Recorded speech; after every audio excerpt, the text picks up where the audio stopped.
ये आप देख रहे हैं एटीएस सीमा को रोज घर से ला रही थी, रोज सवाल जवाब कर रही थी, रात तक घर छोड़ने जा रही थी, लेकिन कल सीमा घर नहीं गई। सीमा को एटीएस ने सेफ हाउस में रखा है। सीमा से एटीएस ने जो सवाल पूछे वो एक एक सवाल रिपब्लिक भारत के पास, सीमा के दिए हुए एक एक जवाब रिपब्लिक के पास है। एटीएस के सवालों के सामने सीमा की बोलती बंद हो गई। वो सीमा जो मीडिया कैमरों के सामने धड़ल्ले से बोल रही थी जैसे कोई मंझी हुई खिलाड़ी हो, एटीएस के सामने बोलती बंद। देखिए जरा, अब मैं आपको दिखाने जा रहा हूं, ये सीमा बैठी थी, दोनों तरफ आपको एटीएस नजर आ रहा है। सीमा को जो सवाल पूछे गए, एक एक चीज सीमा को दिखाई गई पहले स्क्रीन पर, ये देख रहे हैं। सीमा को पहले ये दिखाया गया कि ये जो फेसबुक अकाउंट है दर्जन से ज्यादा 35। सीमा से एटीएस ने सवाल पूछा, सीमा हैदर नाम से कई सोशल मीडिया पर अकाउंट है, क्या ये सारे अकाउंट सीमा तुम्हारे हैं? सीमा ने जवाब दिया, इनमें ज्यादातर अकाउंट फर्जी है।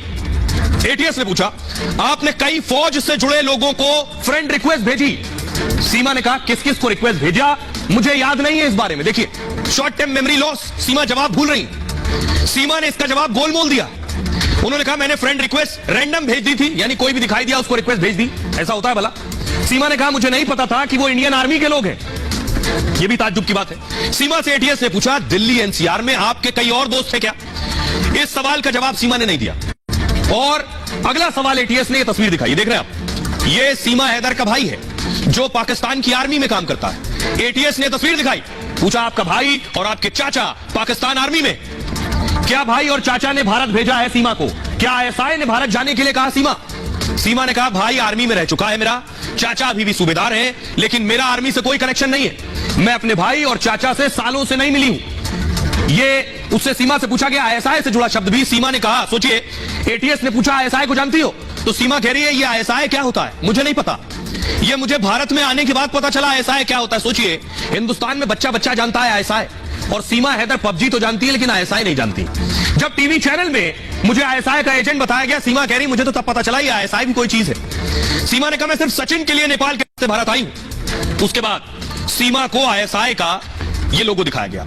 ऐसा कैसे हो सकता है कि तुम कराची में रहती हो और आईएसआई का नाम नहीं सुना है, वो भी जब परिवार के लोग, तुम्हारे दो घर के लोग पाकिस्तानी फौज में। सीमा ने कहा, आधी जिंदगी मेरी बच्चे पालने में गुजर गई, पिछले 5 साल से पबजी खेल रही हूं, ऐसे आईएसआई जैसे शब्द सुनने का टाइम ही नहीं मिला मुझे। एटीएस ने कहा, अरे आईएसआई शब्द सुनने का टाइम नहीं मिला, अंग्रेजी तो बहुत अच्छी बोल लेती हो, कहां और कब सीखी है? तुम सिर्फ 5वीं तक पढ़ी हो, यकीन नहीं हो रहा है एटीएस। सीमा ने कहा, मैंने जो भी सीखा है वो 2019 के बाद सीखा है, जब से पबजी खेलना शुरू किया है। इसमें पढ़े लिखे लड़कों से बात होती थी, इसी से सीख लिया। सोचिए, पबजी खेलते खेलते सीमा ने अंग्रेजी भी सीख ली। जांच अधिकारी ने कहा, तुम्हारी हिंदी, अब ये देख रहे सचिन की तस्वीर दिखाई, तुम्हारी हिंदी इतनी अच्छी कैसे है? इसकी ट्रेनिंग आखिर तुम्हें किसने दी है? तुम शरण जैसे शब्द बोलती हो, अनर्थ बोल रही हो, शुद्ध कैसे शब्द बोल रही हो हिंदी के?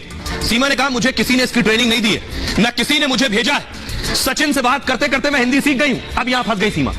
एटीएस ने कहा, ये जो सचिन मीणा है ये तो खुद ठीक से हिंदी नहीं बोल पाते हैं, तो इनकी हिंदी कैसे सीख गई? और ये जो सचिन हिंदी बोलते हैं, ये हिंदी पश्चिमी उत्तर प्रदेश का टच आता है भाषा में।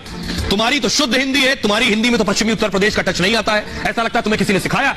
सीमा ने कहा, इस पर कोई जवाब नहीं था सीमा के पास। सीमा से मोबाइल से जुड़ा सवाल हुआ, सीमा का मोबाइल टूट चुका है। 8 मई को 70,000 रुपए में पाकिस्तानी फोन कैसे खरीदा? अपना पुराना फोन उसके बाद तोड़ दिया। पुराना फोन क्यों तोड़ दिया? उसका सिम भी तोड़ दिया तुमने, क्यों? प्यार में आए थे तो साक्ष्य क्यों मिटाया? सवाल वाजिब था कि अगर प्यार में आए थे तो आखिर सचिन की चैट क्यों डिलीट कर दी?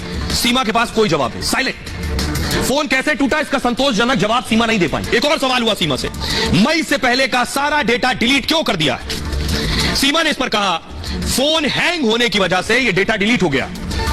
सीमा से ये सारे सवाल किए गए। अब जरा सुनिए, सीमा से एटीएस लगातार सवाल कर रही है, 3 दिन से सवाल कर रही है, और इन सवालों के दरमियान आज पहली बार उत्तर प्रदेश के एडीजी लॉ एंड ऑर्डर सामने आए और एटीएस की पूछताछ पर क्या कहा, सुनिए। नहीं, वो एजेंसियां, सभी एजेंसियां अपना अपना काम कर रही हैं। क्या लग रहा है संदीप, क्या पाकिस्तानी जासूस है संदीप, क्या लग रहा है? नहीं, अभी इतनी जल्दी ये मामला 2 राष्ट्रों के बीच जुड़ा हुआ है, इसमें जब तक पर्याप्त साक्ष्य नहीं मिल जाते कुछ भी करना उचित नहीं। किस बिंदु पर जांच हो रही है? वो तो जब एक बार वो जेल जा चुकी है, उसके बाद बेल पे है, अब उसके बाहर भेजने की जो विधिक प्रक्रिया है उस हिसाब से कार्रवाई चल रही है। और आपको जानकर ताज्जुब होगा, क्या सीमा कोड वर्ड का इस्तेमाल करती है बातचीत में? आपको पता भी नहीं चलेगा। मीडिया कैमरों के सामने सीमा आकर मीडिया से बात कर रही है, उसी बातचीत में कोड वर्ड्स का इस्तेमाल कर रही है और पूरे मैसेज भी जा रहे हैं। यह सवाल किया एटीएस ने। सीमा हैदर से एटीएस की लंबी पूछताछ हुई। यूपी एटीएस के एसपी रैंक के अधिकारी सीमा से सवाल जवाब कर रहे हैं। सीमा हैदर ने कई सवालों के गोलमोल जवाब दिए। एटीएस ने कोडवर्ड को लेकर सीमा से सवाल पूछा, क्या बातचीत के लिए कभी कोडवर्ड का इस्तेमाल किया है? क्या कभी फूफी और फल जैसे कोडवर्ड का प्रयोग किया है? आईएसआई अपने जासूस को पूरी तरह से तैयारी से भेजता है। आईएसआई में फूफी का मतलब है आईएसआई तक जानकारी पहुंचाने वाला, उसे कहते हैं फूफी, जो दूसरे देशों की जानकारी आईएसआई तक पहुंचाता है। फूफी के साथ फल कोडवर्ड को लेकर भी पूछताछ हुई।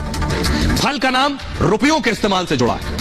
जासूसी की दुनिया में कोडवर्ड का इस्तेमाल होता है, ये बहुत आम है। पाकिस्तानी एजेंसी आईएसआई इसका बहुत इस्तेमाल करती है। इससे जासूस अपनी पहचान छिपाता है, इससे दुश्मन देश के राज सुरक्षित रहते हैं। जासूस को भारत से कॉल नहीं करने की हिदायत दी जाती है कि अगर आप भारत में तो यहां से फोन नहीं करेंगे। पाकिस्तान में बैठा अफसर खुद आपको फोन करेगा।